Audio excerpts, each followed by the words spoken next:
Friends, मेरी daily videos देखने के लिए मेरे चैनल उर्दू इन्फो कॉर्नर को सब्सक्राइब करें।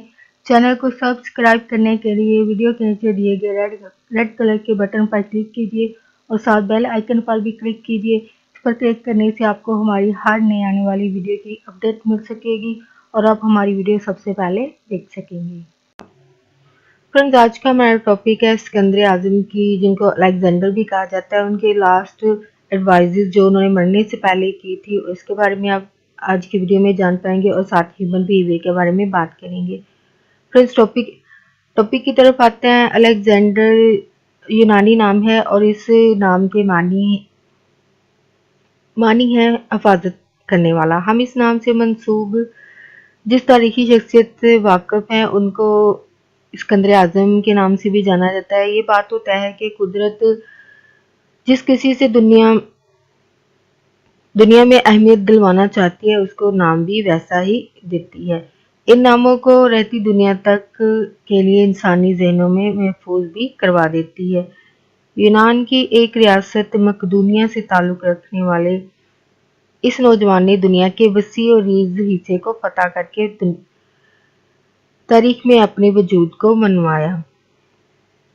मोरखीन ने लिखा है कि सिकंदर जब इस दुनिया से रुखसत होने लगा तो उसने अपने 3 जर्नैलों को बुलाया और 3 नसीहतें की, जो कि इस तरह थी: मेरा ताबूत सबसे काबिल तबीब उठाएगा, रास्ते में दौलत बखेरते हुए चलना और मेरे हाथ ताबूत से बाहर रखना। फिर सिकंदर ने मुस्तकबिल के हुक्मरानों के सामने इसकी वजाहत भी की। पहली नसीहत की वजाहत करते हुए ये बताया कि जब मौत आएगी तो कोई काबिल से काबिल डॉक्टर या तबीब भी तुम्हें नहीं बचा सकेगा। और दूसरी नसीहत की वजाहत ये की थी कि दुनिया देख ले, दुनिया की दौलत दुनिया में ही रहेगी। उसने तीसरी और आखिरी वसीयत की क्या खूब वजाहत की है कि दुनिया ये भी देख ले कि इतना बड़ा हुक्मरान जब दुनिया से रुखसत हुआ तो उसके दोनों हाथ भी खाली थे। जब मेरे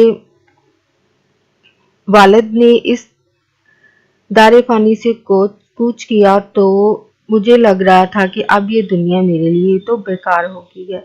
यानी मोस्टली ये उनके बेटे की बात अब हो रही है। तो मोस्टली जब क्लोज रिलेटिव्स होते हैं, जो मरने के बाद उनको लगता है कि दुनिया उनके लिए खाली हो चुकी है, क्योंकि उनके अपने जो है दुनिया से जा चुके हैं। लेकिन इसके बारे में वो क्या कहता है कि ये दुनिया मेरे लिए तो बेकार हो गया, मगर इसके अगले ही लम्हे हम उनके आखिरी सफर की तैयारी में भी मसरूफ हो जाते हैं। मुझे पता ही नहीं चला कि उनकी तदफीन का वक्त भी आ गया। फिर इस एहसास ने दुनिया में उनके दिल में एक तेज सी उठी कि अब क्या होगा। मगर वक्त गुजरता गया, दुनिया के सब काम चलते रहे और हम भी जिंदगी से लुत्फअंदोज होते रहे। किसी ने क्या खूब कहा, इंसान जीता ऐसे है जैसे कि मरा ही नहीं, जैसे उसने मरना ही नहीं है, और मरा ऐसे जाता है जैसे कभी था ही नहीं वो इस दुनिया में।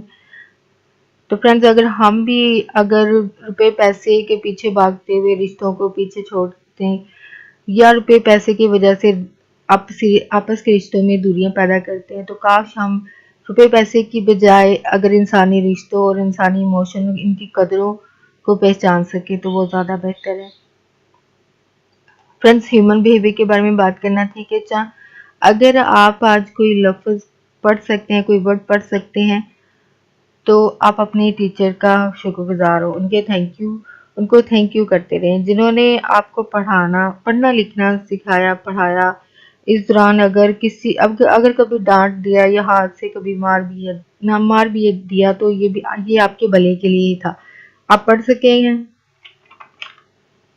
तो ये डांट डपट तो जाहिर बात है इशू बनाकर कभी भी उनको डिसरिस्पेक्ट ना करें, बल्कि इज्जत से याद करें, जिन्होंने जब आप छोटे थे, आपके बचपन में आपको पढ़ाया, आपको इस काबिल बनाया कि आपकी बुनियाद बने आगे जाकर, ताकि इस बुनियाद पर एक अच्छे शहरी, एक अच्छे इंसान की बुनियाद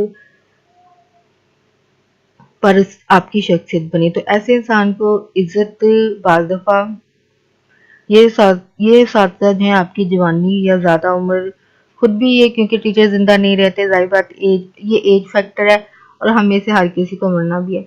तो अगर ज़िंदा नहीं है तो जब भी याद करें तो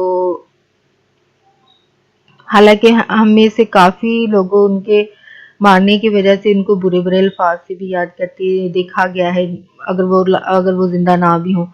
तो कोशिश करें, ऐसा नहीं होना चाहिए, ठीक है जी। आप उनको हमेशा, अगर आप पढ़ सकते हैं या आप किसी ओहदे पर हैं या आपने कुछ हासिल कर लिया ज़िंदगी में, तो उनको, उनकी डांट को, उनकी मार को एक अपने लिए इनाम ही समझे। अगर आप घरों में भी देखें तो वालिदैन जब गुस्से में हो तो अपने बच्चे को इतना मारते हैं कि मुंह लाल कर देते हैं मार मार के, या अगर चोट भी कहीं लग जाती है जी ऐसा करते हुए, तो उनको भी तो आप माफ करते ही हैं। तो टीचर ने भी अगर मार दिया तो इस बात को कभी भी दिल में ना रखें और उनको हमेशा रिस्पेक्ट दें, क्योंकि उन्हीं की वजह से अगर आप कुछ पढ़ पा रहे हैं, कोई लफ्ज़ एक पढ़ भी पा रहे हैं, तो ये उन्हीं की वजह से है। ज़रूरी नहीं कि अगर आप किसी ओहदे पर हों फिर ही रिस्पेक्ट देंगे। अगर आप ज़िंदगी में कुछ बन गए हैं, ये अल्फाज ही पढ़ पा रहे हैं या अपने बच्चे को ही कहीं आगे पढ़ाने के काबिल हो पाए, तो ये उन्हीं की वजह से है।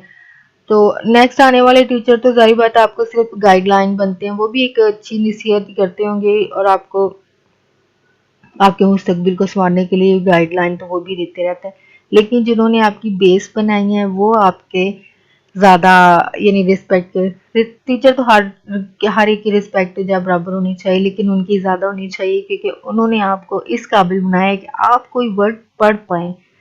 तो प्लीज़ आपका क्या एक्सपीरियंस है इन चीज़ों के बारे में ज़रूर शेयर कीजिएगा कमेंट में, और प्लीज़ वीडियो अच्छी लगती है तो लाइक ज़रूर करें, आगे फ्रेंड्स के साथ ज़रूर शेयर करें, और चैनल जो नए फ्रेंड्स हैं वो ज़रूर चैनल को सब्सक्राइब करें।